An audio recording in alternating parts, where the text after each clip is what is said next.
My name is Anthony, and this is my story on how I went from an intern to a senior product manager in just 4 years. I'm going to take you back to the beginning because I think it's really important for you to understand and know what I was doing in high school and college that actually ended up leading to my first real internship. So I had always been intrigued by technology. The first device I remember using was my dad's BlackBerry for work. I would go on it, I would write random notes to myself. It was just so cool to me being able to do something on this small device basically anywhere we were, whether it was on a train, at a restaurant, or at home. Over time, I became more and more interested in technology. In high school specifically, I was obsessed with Apple. I remember the WWDC events where Steve Jobs would announce a brand new device or software update. Every year, the innovations blew me away. It was mind-boggling how much things would change in just 1 year's time. I decided to create a YouTube channel that was really focused on reviewing different devices, unboxing different products, and sometimes creating software tutorials. The new iPhoto app for the iPhone 4. Additionally, a new one is Journal.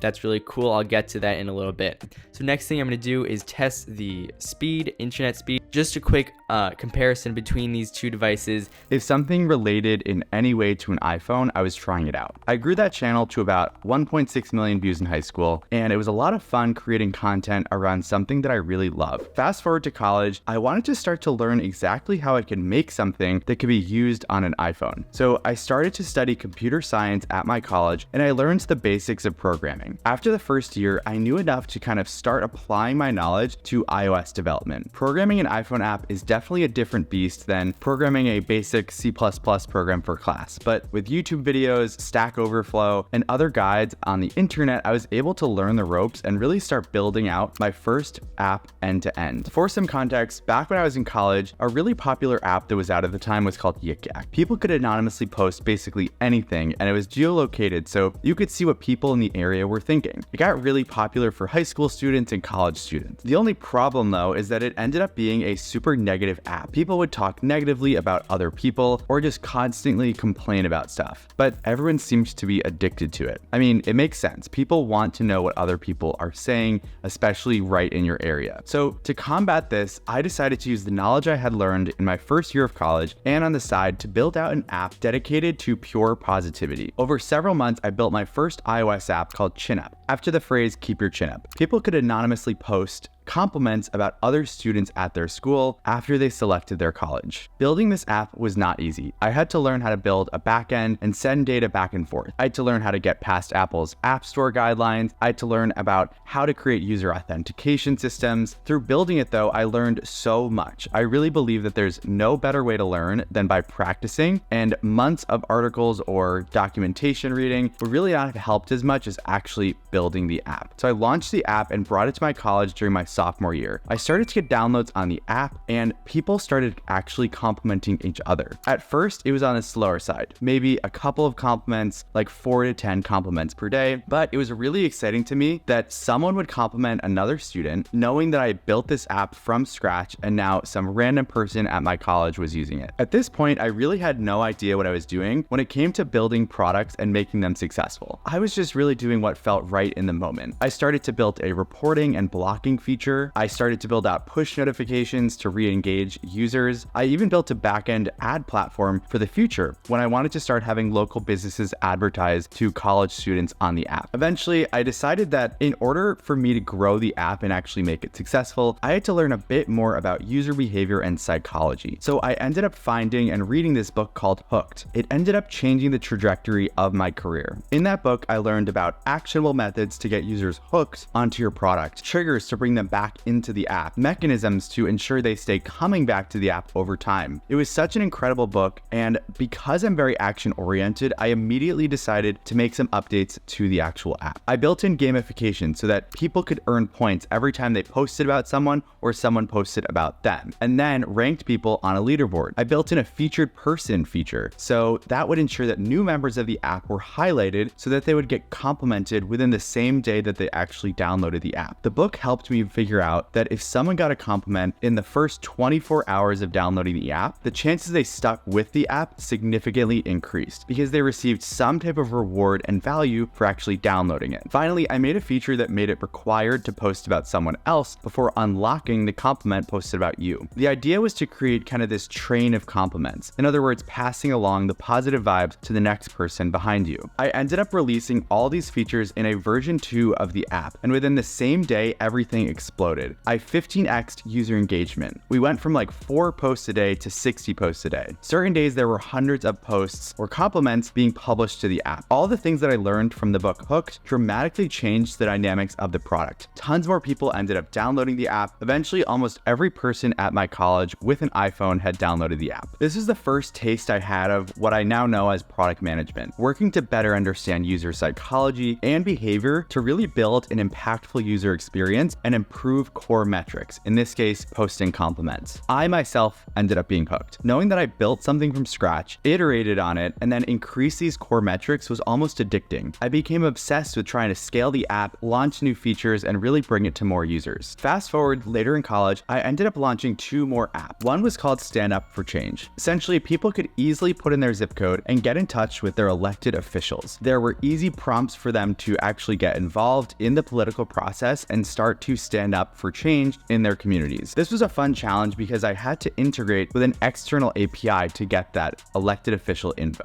The app was also different in that it was available to download anywhere in the United States and use, not just at my college. I also launched another app called the Networking Assistant. I thought that networking was so powerful for students in college, but there were really no great tools back then to keep track of everything. I built the app, which helped people stay organized during the networking process, things like creating contacts, logging interactions with those contacts, creating to-dos to follow up, sending pre-written scripts to contacts. I charged a subscription fee for people to use all these features. This is the first app I created where I actually earned money directly from users within the app. It was incredibly exciting for me. Again, it was something I built from scratch that generated enough value for people to actually pay for it. This was so cool to me. Okay, so I've gone through a lot of the backstory during my college years. Next up was actually translating this into an internship. Through these apps, I really learned about myself that I loved building apps, but I wasn't as interested in the coding part as much as the entire process. I was obsessed with designing, launching, marketing, iterating. This is when I actually stumbled upon product management. I realized that people actually do what I was doing for their full-time jobs. I was so excited. I knew that my best chance at doing that full-time was to kind of get an internship between my junior and senior year of college and then apply to full-time jobs after. I was lucky enough to land a product management internship at a health insurance company in New York City. This was the first time I had worked in a real corporate setting. I wanted to get professional experience within the role of product management. While I wasn't exactly working on technology in this role, I was learning the broad skill set required to be an effective product manager in a corporation. During my senior year of college, I started to apply for full-time product management roles. It was a struggle to get interviews though, because there didn't used to be a lot of associate PM roles out there. I did end up finding SeatGeek, which was hiring for an APM position, and SeatGeek had always been on my radar as this exciting growth state startup to work for. SeatGeek, if you don't know, is a live events app that sells tickets to sports games, Broadway, concerts, stuff like that. When I was interviewing at SeatGeek for this APM role, I remember being asked to draw on a whiteboard the data model for my first app, ChinUp. I had never actually drawn a data model before, so I kind of just winged it. I focused on explaining as I went. To my surprise, since I thought I failed that portion of the interview, I actually got an offer to join as an associate product manager. I was absolutely ecstatic to be joining SeatGeek. When I joined, I was put on to their native mobile team, so iOS and Android. There wasn't a PM or senior PM at the time assigned to those teams, so I got lucky and I was able to fill in the gaps there, and it's a really integral part of their business. My first feature that I worked with the team on was called trending events. Essentially, every day you could look in the SeatGeek app to find out what was trending in your area, whether it was a concert, sports game, Broadway show, or something else. I worked with a data scientist, designer, and engineers to actually ship this feature in the app. It was so much fun being able to work with this cross-functional team to deliver something that ended up being used by hundreds of thousands of people. Being in this role at SeatGeek really enforced my decision to pursue a career in product management. I ended up shipping over 40 consumer-facing features in their iOS and Android apps while I was there. After SeatGeek, I went on to a company called Squarespace, where I joined as a product manager. I came onto their schedule scheduling team. And this was a really cool opportunity because their scheduling team actually was a startup that Squarespace had acquired before, and it was called Acuity Scheduling. I was able to work on a startup-like team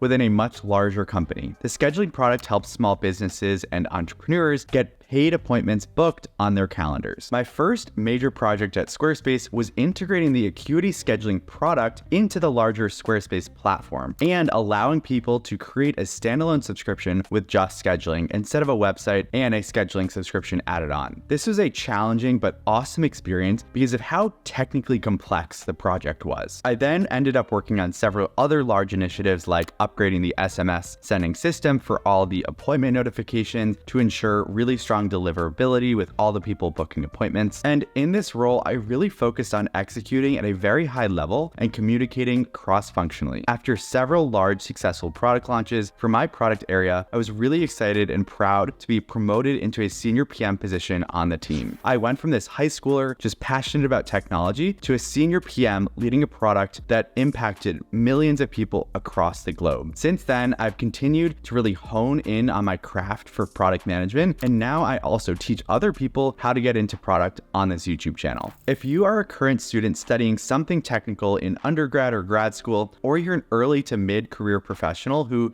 really wants to transition into product management, check out the link in the description below. I work one-on-one with students to transition into this career path and land six-figure offers, and I'd love to work with you next. If you stayed all the way to the end, thank you so much for watching. Subscribe for more product management content and check out some of the other videos I've made to learn more about product.